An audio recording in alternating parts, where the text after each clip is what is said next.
Hello friend, welcome back to my channel. आज का word है डिसाइड।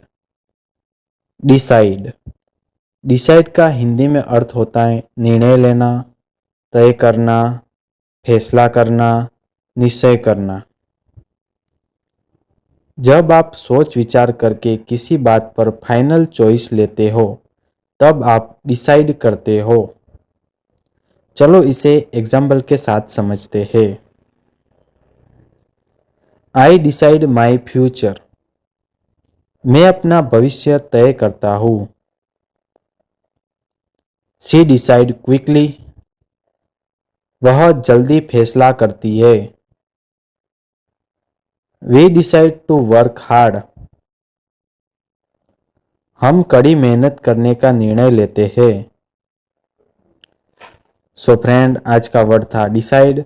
अब आप कमेंट में लिखो डिसाइड योर सक्सेस। मिलते हैं नेक्स्ट वर्ड के साथ।